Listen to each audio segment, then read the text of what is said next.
Before the Europeans came to North America, the Native Americans were already here, as they had been for thousands of years. And they were masters at how to truly live off the land. Perhaps just as important to live in harmony and balance with their sacred mother, the earth. And they were taught how to do this all by their relations, including the animals, the forests, the plains, the wind, and the rain. All living things upon their mother were their teachers and providers of life.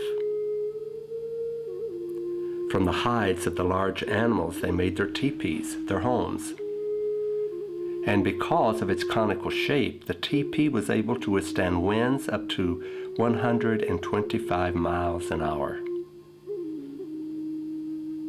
The majestic elk gave up their antlers each year, from which the Native Americans made many of their tools.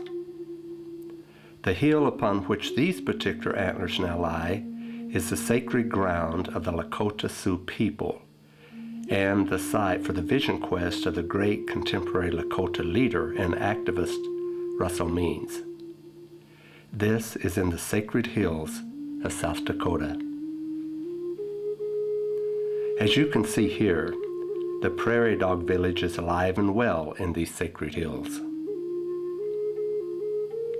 These buffalo are from pure blood stock that once roamed the open rangeland by the millions, providing food, clothing, and shelter for the Native Americans. In these Black Hills, the wild turkey can still be found, as well as a multitude of pronghorn antelope. These beautiful blue wildflowers blowing in the wind, they add their own special kind of grace and beauty to the landscape of these sacred Black Hills. From the land of the powerful Sioux Nation to the high desert country of the mighty Apache, where the powerful warrior Geronimo once roamed in southwest New Mexico. I am honored to be asked to speak in this film because it is a chance for me to be a voice for Mother Nature, Mother Earth. I am Lipan Apache, as I said, and my great uncle is Geronimo. And a lot of people don't know this, but Geronimo was not only a warrior, he was also a spiritual leader and shaman, as Westerns have learned to call it. And I feel that I've inherited this gift that Geronimo had of being a spiritual leader in touch with nature. And that's the importance of this film, is because humans need to find that balance and be able to find a harmony to show respect to Mother Nature. It is all about balance and harmony and respect. The technology is just taken over nature and it's destroyed nature. So we need to wake up and pay attention. We have to enjoy, admire, respect the beauty of nature. It's all around us. It has a spirit that cries out to us. And I am here and I feel this nature. I feel the spirit inside me. And Mother Nature, Earth, is hurting. It knows all the things that humans have done to this planet, to Mother Nature itself. The Earth is hurting, it's dying.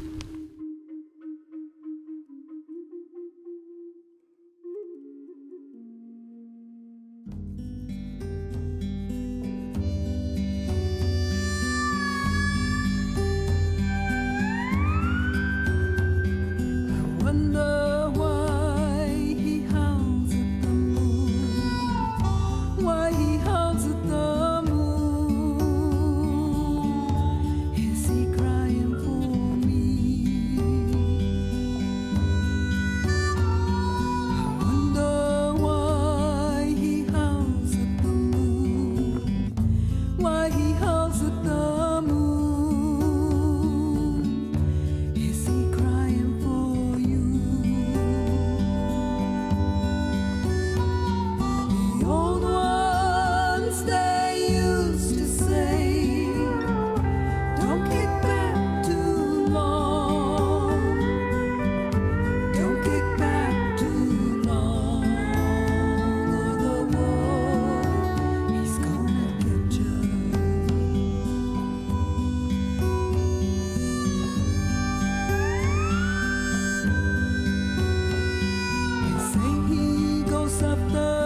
stragglers and slow,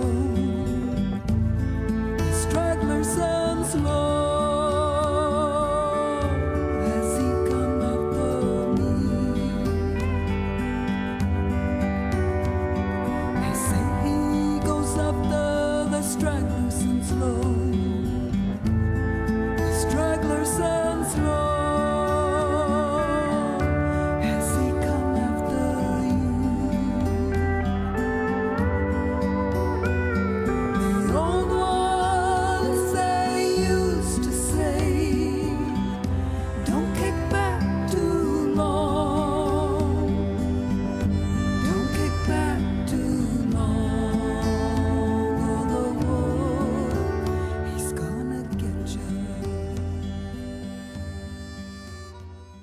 We saw the Great Spirit's work in almost everything.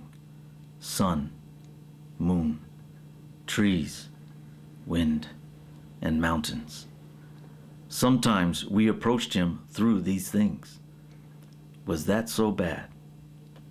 I think we have a true belief in the Supreme Being, a stronger faith than that of most whites who have called us pagans. Indians living close to nature and nature's ruler are not living in darkness. Walking Buffalo, Stony Indian. Much akin to the way Native Americans once lived hundreds of years before him, today, Walter Smith has chosen to live a simple, solitary life in the Sacramento Mountains of southern New Mexico. He grew up in a cattle ranching family in the Big Bend country of West Texas, and later he became a bell diver for oil companies in the Gulf of Mexico, a nightclub bouncer, and other sundry jobs. After finally experiencing enough of, to him, robotic mankind's way of life, Walter decided to leave it all behind as best he could and begin a simpler and less complicated life. Okay, well, I was raised and actually born in the Big Bend of Texas. I've seen a lot of things there. When I lived there, hardly anyone lived there. Nowadays, it seems like they overthink like the wildlife. There for a point was that they decided to go in and take out all the coyotes. There was too many coyotes. It was bothering their sheep and their cattle, so they went in there. They made it easy for everybody to kill coyotes.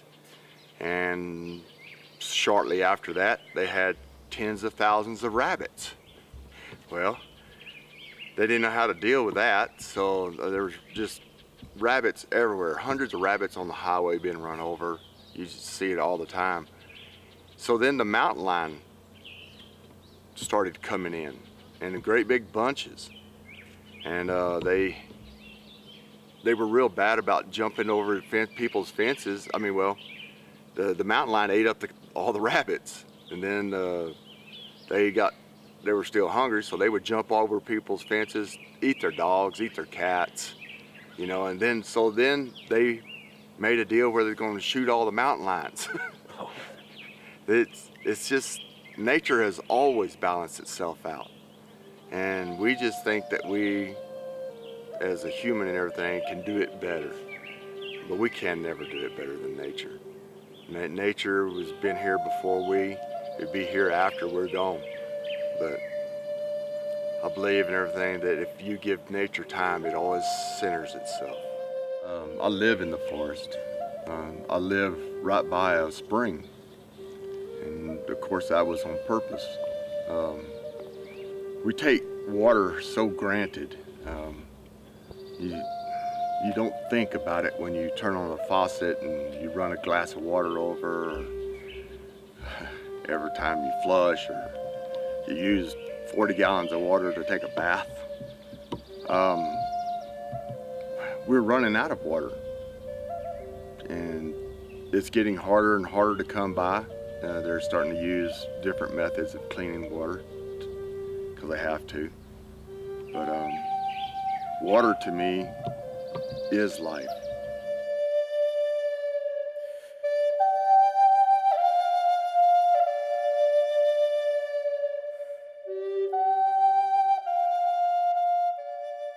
You have to have it. You can go days without eating. You can't go very many days without drinking. It's been such an easy commodity for us to have freely that we abuse it. And I watch the animals, the elk and the deer, they go down and how they drink. And all the birds, thousands of birds. Any kind of a little pond of water attracts any nature. But it's getting rarer all the time. Of course, this year has been a really bad year. Lots of fires and stuff like that, a really dry year. And all I can do is hope that we're granted some more rain. I would like to have some more rain. But so many trees are dying right now. I've never seen this many trees die. They're just starving for water. So I hope and everything it comes soon. Water has become a scarcity on this planet. Mother Earth provides for all of us. But what is happening now is we're abusing and we're destroying our water sources. I'm a doctoral student and I work on a project right now that's dealing with uranium contamination of water. And not only uranium contamination, there's arsenic in the water. There's all these chemicals that humans have put in our water sources and people are drinking it. Not just here in the United States and the Southwest, but all over the world. Water has become an issue. So we need to be aware of this. We need to look at our technology and not use it in a way that's going to destroy and abuse Mother Earth, but use it and nurture that technology to help us take care of Mother Earth. Technology is not a bad thing, but it's what humans do with it that can turn it bad. Not just against people, but against Mother Earth, and we do not want to destroy Mother Earth. Mother Earth is here to take care of us. We are Mother Earth's children. We should realize that. And if Mother Earth dies, we die with her.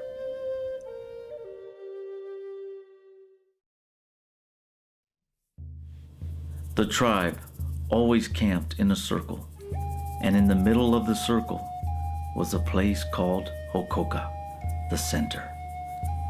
Before the people set out to war, the prophet, or holy man, made a teepee for himself and sat in it alone, looking into the future and seeing in vision all that would befall.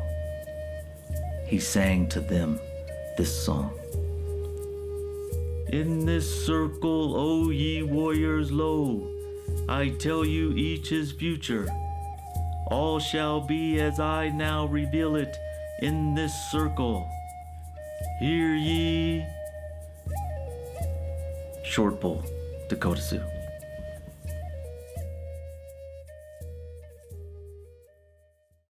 It struck me that how much we want something and what we would do to get it. You know, devastated whole mountaintops. Take whole countrysides out because of some mineral there that we just cannot live without.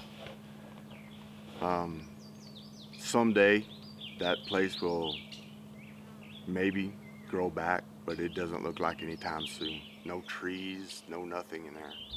Nothing but solid, just devastation. Just not a plant. Didn't see a plant grow anywhere. I can't imagine that they don't understand that they should, if they take from that, they should be able to put something back. I wish they could.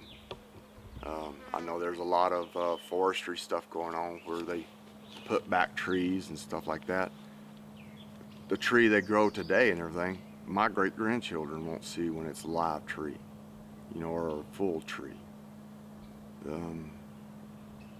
I just feel like sometimes we're exhausting everything that we have, fossil fuels, the coal, everything. I think that's just something people should think about. The water, the resources that we're using up every day. Someday and everything, there won't be these beautiful pictures of mountains.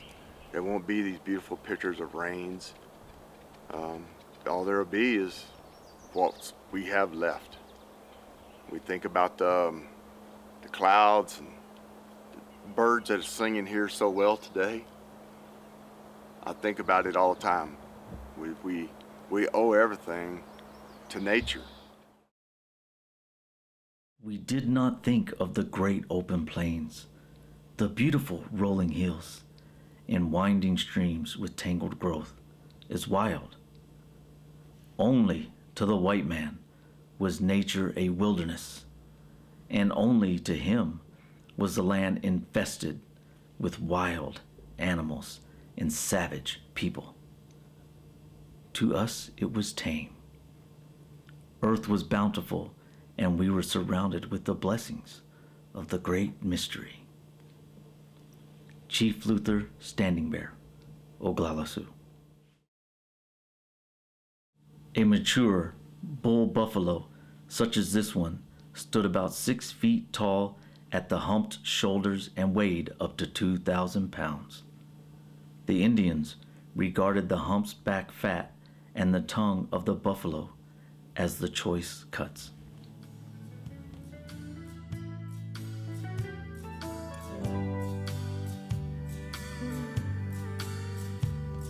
Have you ever heard the buffalo cry as she searches the herd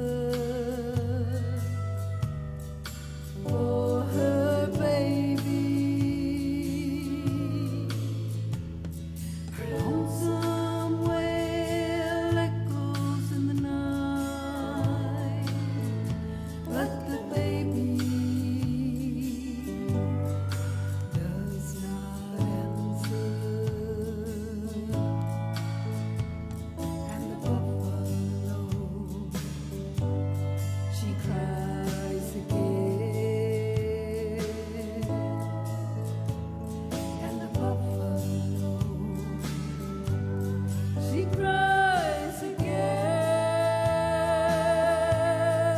cries again, she cries again.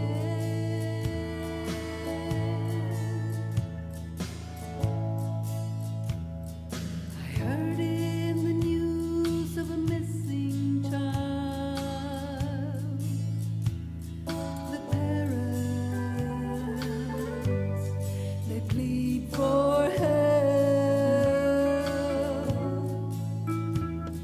The mother speaks of kindness and love. The father, he's silent with rage, and the buffalo, she cries again, and the buffalo, she cries again, cries again, she cries again.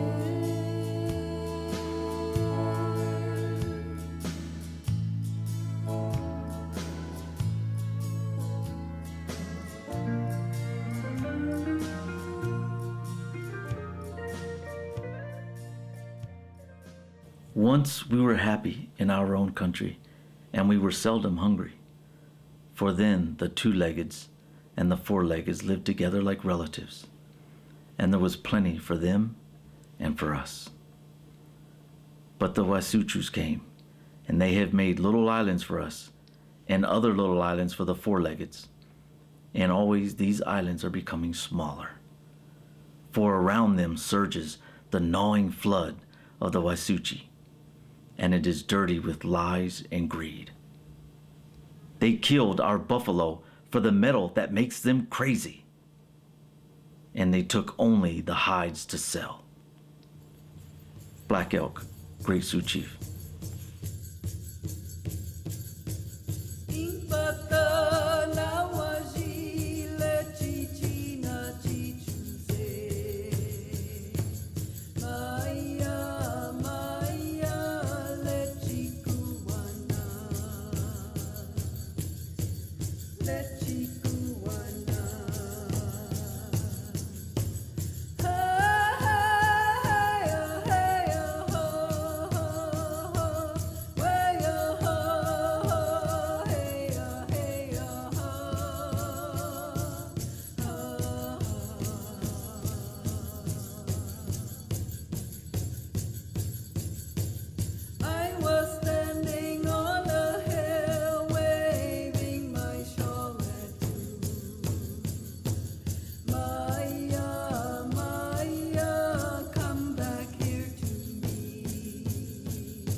vuelve aquí conmigo.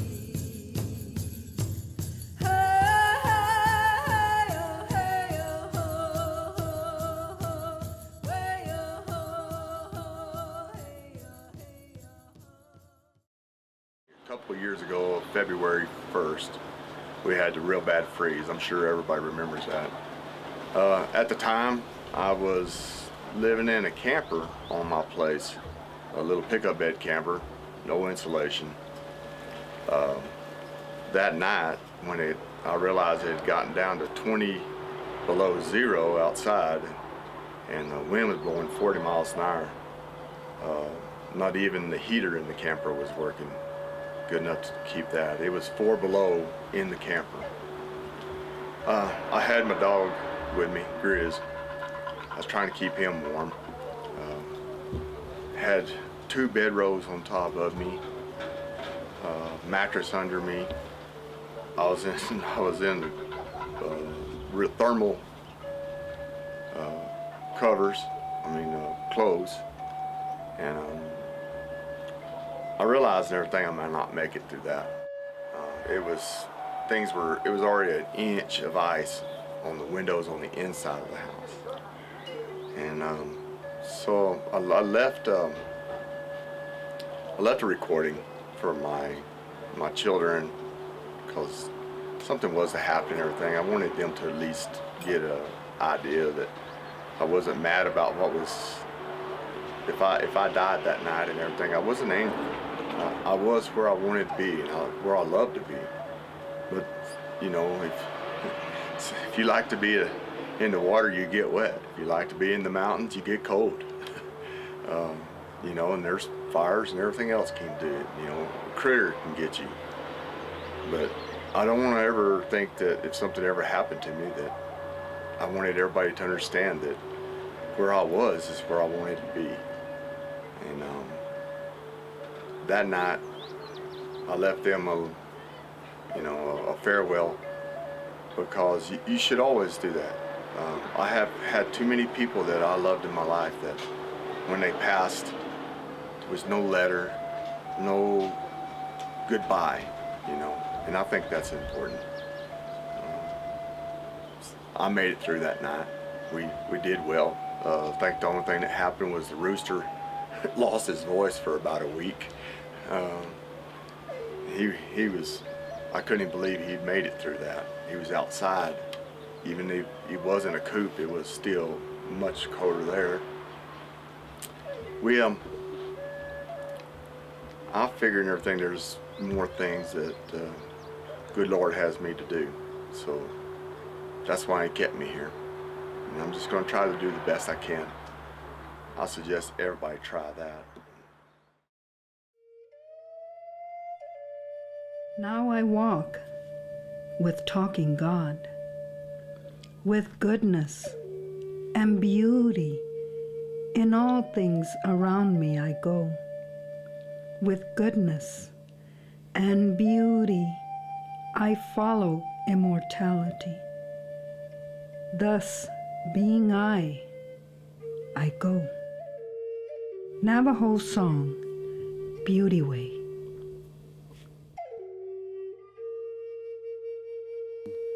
I'll share with you a personal journey of my own in regards to finding that tranquility, that peace, that harmony. I mentioned that I'm a doctoral student, and I am Native American. I'm Apache. And I get caught up just like everybody else. This issue is not just Native Americans and non-natives, it's everyone. And I get caught up in the same issues that everybody else does. I'm dealing in an academic world. And you get caught up in the politics. It's the rat race of the human technology and everything. And it's you got to make the grade. You've got to get that diploma. You got to get out there. And education is important. My father stressed the importance of education. But education is just not getting a degree and going to school. Education is learning from your culture, learning from your past, your traditions. We've lost traditions. We need to find the tradition. We need to find the tradition of taking care of Mother Earth. It's a beauty and a wonder that we do not want to lose. in my personal journeys, I've had to struggle with finding that, because in order to succeed, sometimes you have to lose yourself. I've had to lose who I was, my cultural identity, because I wanted to succeed. I wanted to get that grade. I wanted to be the best and get that diploma and have that degree. Well, you have to find and struggle and find that balance, because you're not just a number. You're not just a grade, a GPA on a piece of paper. And unfortunately, the rest of humans and everybody, they get caught up in that academic process. Not just the people and the people that aren't in education. If professors get caught up in the, you're a GPA, look at what you're doing for your culture and tradition. We are people. We are part of nature. We need to start belonging. We need to start gaining that relationship back to nature. I cannot stress the importance of finding that balance. I will not allow you to ignore me. I have brought you a gift. It is all I have, but it is yours. You may reach out and enfold it. It is only the strength in the caress of a gentle breeze, but it will carry you to meet the eagle in the sky. My name is I am living. I am here. My name is I am living. I am here. Anna Lee Walters, Pawnee, Ote.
One thing I'd like to say,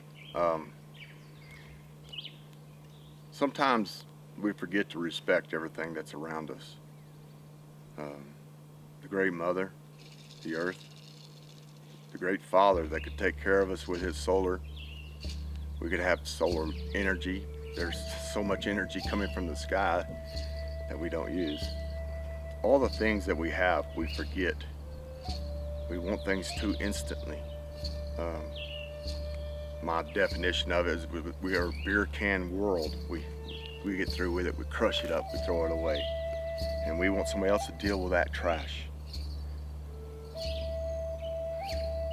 When was the last time you thought about putting your hand on the ground and just feel? Just use your hand and feel. You can feel your child's face. You can feel another man's hand when you shake it. We have always used our hands and everything to communicate. Put your hand on the earth. Put your hand in the sky, and you feel these things. Don't forget to be thankful for everything that we have. There were so many things I wanted to do in my life, and my grandfather was one of my best inspirations for life. a cowboy to his death. He passed away at 86 years old, still had a cast on his arm from breaking mules to a wagon, you know. Those days are gone. He was the last cowboy I've ever met. He had simple things. When he would speak, the room would just hush, because if it ain't worth saying, don't say it. If it ain't worth worrying about, don't worry about it, you know. But I'd tell him I was fixing to do something, and one of his favorite sayings was, well, ain't nothing holding you back but gravity. And I'll never forget that. Mountains, we've got to remember to keep the mountains. We've got to remember to keep the trees and the animals, the birds. We can do something about it. We just got to focus on it. But what I enjoy most of all are the rains. I enjoy that because it's new life. I enjoy watching the rivers, that they're still rivers. That worries me worse than anything. That someday that'll be a dry creek bed, because we use so much. I worry about the sky, the air that we breathe. If we don't have respect for it, I'll guarantee you it's just going to bite us in the butt. I'll guarantee that. So I wish that that every person gets what they need, not so much what they want. You'll find in everything that sometimes when you get what you need, it's a much better gift.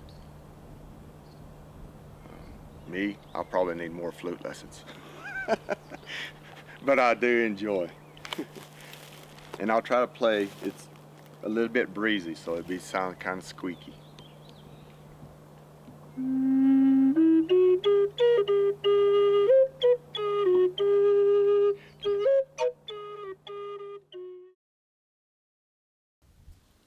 Hi, my name is Geronimo Vela, and what you've seen is some beautiful landscape and scenery of Mother Nature and of Earth. And you've seen one man's attempt to live off the grid, to show and give back that respect and balance and harmony to Mother Nature. You can see it in this film.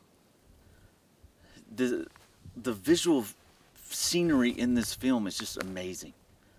Some of these places that I've seen in this film are just majestic. I wish I could visit all these places, because I know if I was there, the spiritual connection that I would find would be amazing. I'm looking around, and as you all can see, look at the snow, look at the mountains up behind me. Look at the sunlight, the energy from the sun. It's, how can you not, when you're standing in it, it just touches your spirit. And we all have a spirit. I just hope that everybody that watches this film can just be aware. This film is about being aware. Be aware of Mother Earth. I feel the pain for Mother Earth. I hope that everybody else will wake up. Will be aware and feel the pain that Mother Earth feels. Because even throughout everything that goes on in Mother Earth, all the things that happens, all the disasters that we call disasters, it's just Mother Earth healing itself, and it kills a lot of people. A lot of people are dying because of all this. And we have technology, and technology can be used to help Mother Earth and help people. I haven't given up on humans, on people. Mother Earth has not given up on people, but she cries for people, her children, to take care of her. So, just be aware.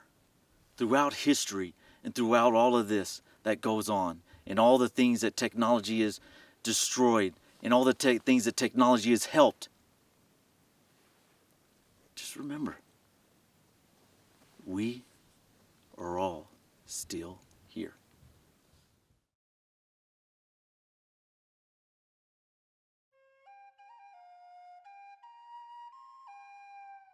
You've heard the quotes of our great Native American ancestors, and in this film you've seen some of the spectacular open land, lakes, streams, and wildlife that was once all theirs to freely enjoy as they pleased, without fences, highways, and the like to obstruct them.